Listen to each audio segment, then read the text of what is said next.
All right, welcome to round number 5 of Jammin Pioneer here with Jeskai Construct combo, and we're going to keep this hand. We have a Sphinx to reveal, we have Clarion or Teferi on turn 3, opponent's mulliganing to 6. Like, this is not the worst hand. So, upkeep, we got some Scry, see if we can find a Fires. Do not. We do find Crackdown Construct. So, I think what we're going to do is we're going to put the Femoral at the bottom, we're going to put Construct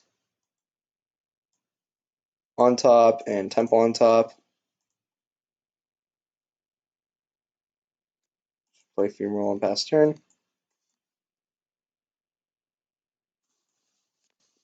Temple is just kind of going to be a tap land. It's going to have a bit of a wasted scry, but not the worst. Temple of Silence for our opponent. Could be like an Abzan deck. Could be the Doom Foretold deck that's kind of been floating around. So let's play Temple. What could it be? I might have been wrong. We're just supposed to play Sacred Foundry, but I like having 4 mana untapped on turn 4 for swings. Let's see what he's got here. Oh, this is the Zombie Rally the Ancestors deck. Okay. Cool. So, yep, we're just going to Interplanar Beacon, and we're going to cast Teferi. I don't need to do this, but why not?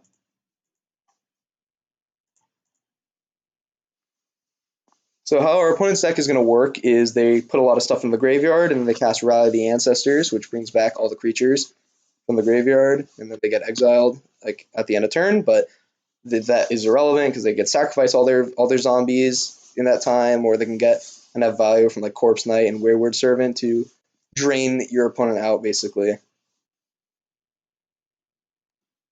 I think it's exile at the beginning of the next upkeep, and they do not get haste, so like you don't get attacked with them, but still quite good. Of course, our opponent knows about our Sphinx, so we'll lay it there. We're just going to bounce this Corpse Knight and draw a card. Depending on what our opponent does next turn, probably just going to cast Sphinx, uptick Teferi.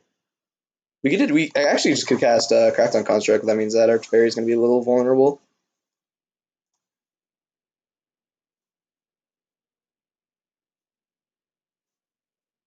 So let's see what he's got here.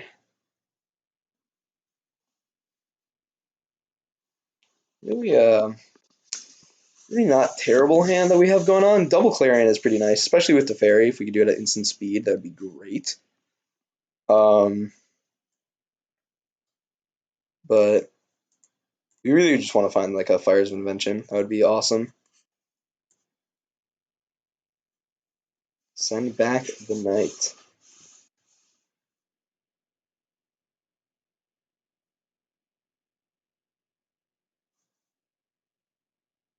More Crackdown Construct. Okay. Not ideal, but not the worst. Let's see what he's got. Caves of Koyos and Wayward Servant, followed by Citrus Flyer. Okay. It's going to trigger. We're probably just going to Clarion this board away here. Ooh, Fey Wishes. So new plan. We're going to let this Teferi die. Or are we? We have options here. We can instant speed Deafening Clarion, which is probably what we're going to do this turn. Hopefully, like, we get him to play some cards in his pre-combat main. We instant speed that. Then we could, like, Fey for Rest in Peace. Alternatively here, we could just cast, like, Sphinx of Foresight and plan on blocking. That seems not the best, though. We're just gonna Clarion. Of course, we do an instant speed because of the Teferi uptick.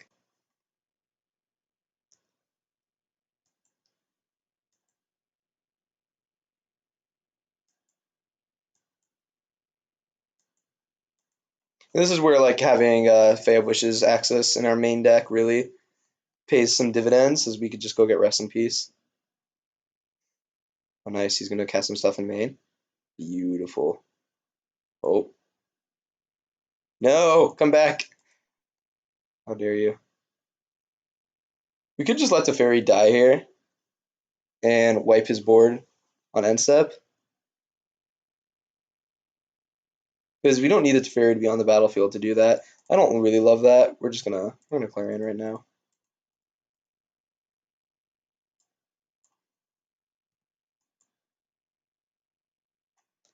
Yep, he's gonna mill some cards. He milled a Death Baron. Maybe he's not on the Rally the Ancestors plan, but with Corpse Knight in his deck, it'd be hard to imagine that. What is these?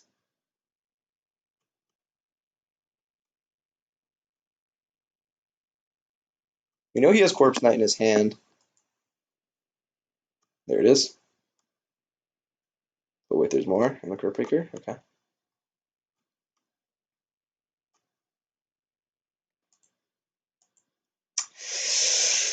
Oh, interesting.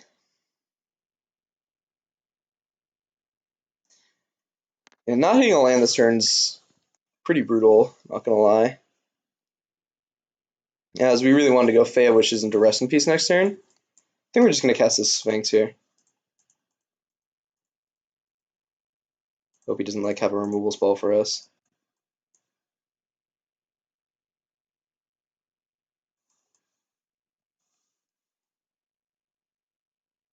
He'd only cast Rally Ancestors X equals 1 because he's been missing land drops. Oh, I lied. Never mind. So he'd get back Wayward Servant, Corpse Knight, Crypt Breaker. It looks like that's not what's happening here, though. And Tuco Husk. Horrifying. But alright.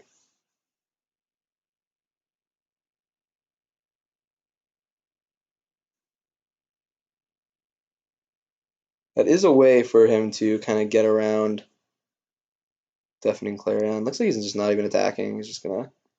Oh. What? Oh, interesting.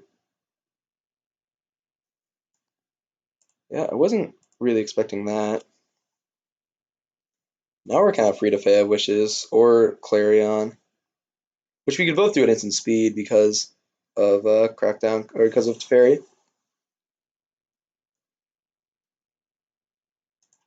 I think that's what we're gonna do.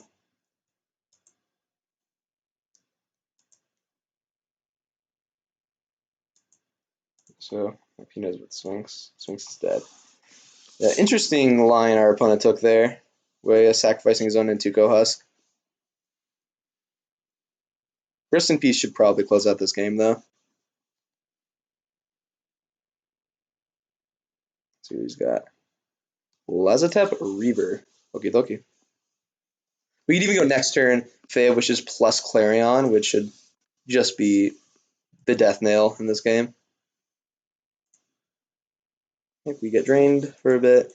Fairy's not even going to die here. He'll go down to 1 or 2. It wants to leave Crypt Breaker on tap. That makes sense. And there's no way for him to respond because of Teferi being a really broken magic card. So, yes, granted.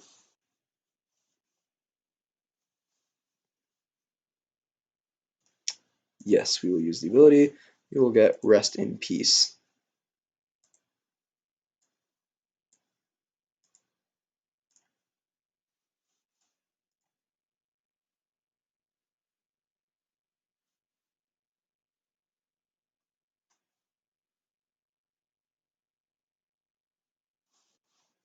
That she does know about, but we're going to cast it, so we're just going to get rid of that. And yeah, Rest in Peace followed by Second Wrath should definitely just end this game right here, right now.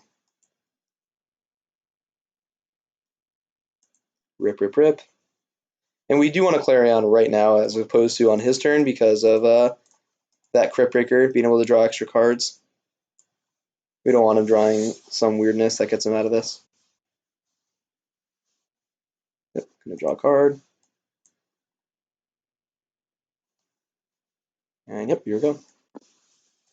And now we can just like play Crackdown Construct next turn and set up for the kill. Yep, he's just done. Doesn't even need to see it. Beautiful. All right, going into game number 2 against Zombie Rally. This is a matchup I think we want to bring in on Moriga, as well as Authority of the Consoles. We want to leave Rest in Peace on the sideboard because Fae is 3 Rest in Pieces as opposed to just having 1. We probably want Grafdigger's Cage in though. So Bring these guys. Boarding out, we board out Jace. Narset isn't at its best. Maybe one Narset, one Royal Scions, and maybe one copy of Drawn from Dreams.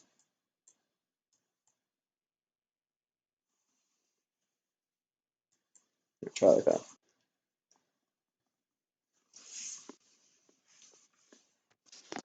Yeah, plan is basically going to be the same here. Cast Fey of Wishes, go get Rest in Peace, or have Craftigger's Cage, win game. This hand's pretty good. We're going to keep it. If we draw a land, this hand's like insane. He doesn't even have a 1-drop. That is amazing for us. Sphinx coming down right on time. I really need a land here.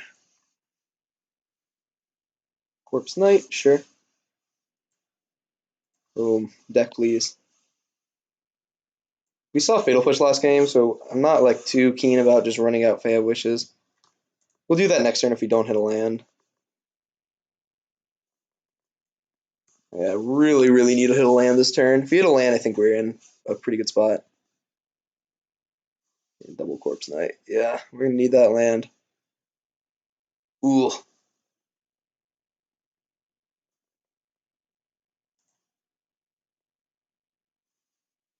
Land.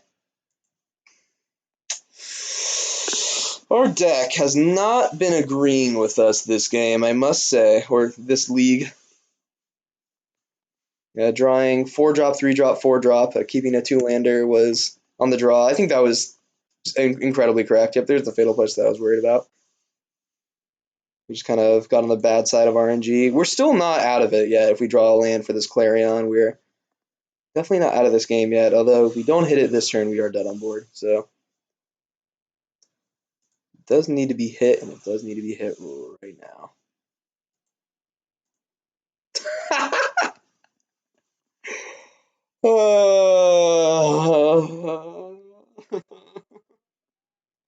How did I know? How did I know we were going to draw one of our tap lands? I absolutely knew it. I'm like, yeah, we're going to draw a temple, and we're going to be very sad. That's exactly what happened. Yeah, whatever. We're on the wrong side of variance that game. Kept a very, very, like, I'd say moderate. Like, on the draw, we have essentially 3 draws to hit a single land, just one. And we're, like, set up to win. So when you have 3 draws to hit one land, like you can't like justify mulliganing that. Like that is just that was definitely correct. So I stand by that decision. But what are you gonna do? Sometimes you don't get there. It's part of playing this awesome game of Gadget the Mathering that sometimes you will not draw it. It's like our opponent's gonna be vamping something up in his sideboard here. Maybe he wants to board out the whole Rally the Ancestors plan. You know, we probably made a mistake. Oh, never mind. We should probably board in that Anger of the Gods and take it out of Clarion, but that's totally fine. Ooh, his hand's real bad. His hand isn't amazing, but we can keep it. We're going to send this Fae of Wishes. I'm just going to start off with Castle Vantress here, because that enters tapped because of the plains, but the plains will allow Grishal Fortress to be untapped. Unfortunately, he has a 1-drop this game. Man, is that 2 games in a row now that our first draw has been Sphinx? That is most unfortunate.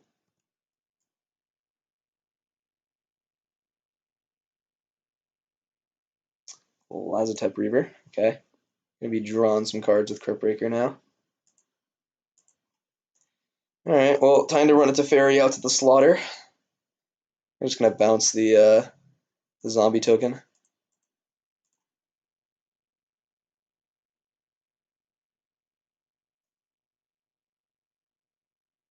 Mhm. Oh boy, if we play 2 games in a row where we keep a 2 or 3 lander without drawing a land, I might lose it.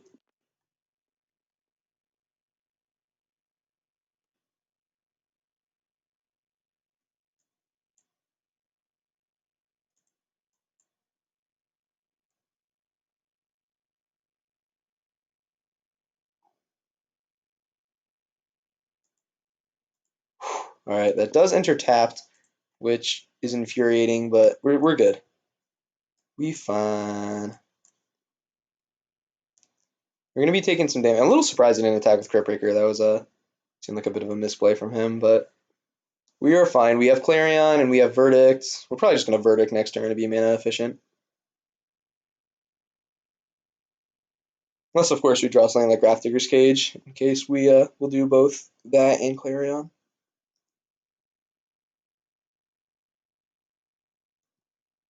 I should be checking out our opponent's scries. Last turn he put a card on top, this turn he put a card on bottom.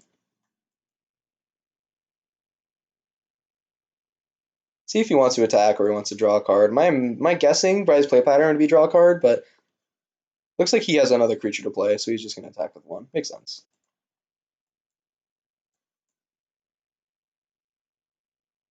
A Wayward Servant. Okie dokie. Interplanar Beacon. Not bad.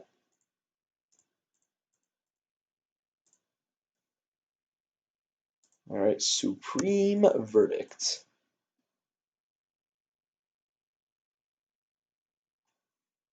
Yep, gonna draw a card. Stuff goes to the bin. He's gonna have 6 cards in hand when he untaps here, so like we are by no means out of the woods yet. Plus he has Rally the Ancestors as a way to get back lots of things. Well, that's a card. Huh. Time to cast Supreme Verdict Part 2. Recton Construct was around the worst draw.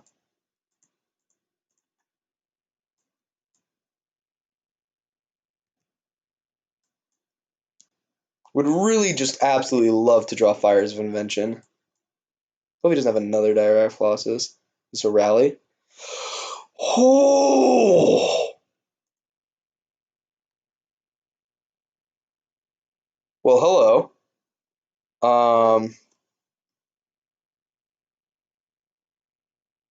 We're gonna cast this one, I guess. See if we hit a Fling to try to win the game next turn. Oh my god. Alright, let's math. We don't win the game next turn, but in 2 turns.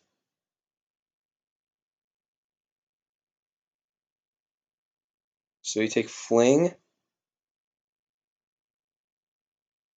and Fires of Invention.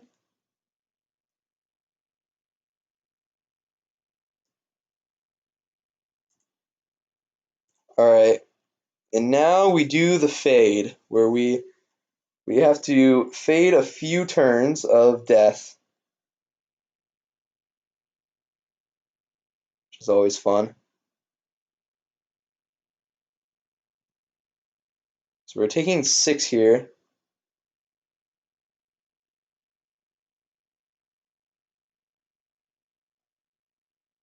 You know, maybe we were supposed to take that Supreme Verdict, thinking about it. Probably were. Yikes. Stop. Stop. Stop casting things. Stop. No. No, we're gonna lose. No. The Supreme Verdict's on the bottom. We get punished. We would have drawn fires. Oh, deck, please. Why? Man, we got so punished for not casting that Clarion the first time. I was thinking that we needed to save it because of it's like more mana efficient just to spend the 4 mana to Supreme Verdict. I was not expecting God Eternal Ketra to be coming down. That was beyond brutal. And man, looks like we are just 1 turn short of combo killing him. Because we can cast Crackdown Construct and we don't have enough mana to activate Fumarole. So, oh man, so close to winning this game. That's the same reason, like if we cast Crackdown Construct last turn and then drawn from Dreams this turn, we still like just can't activate Fumarole. So, man, that's very unfortunate. God Eternal Ketra, so unfortunate. I'll see you guys in the wrap up.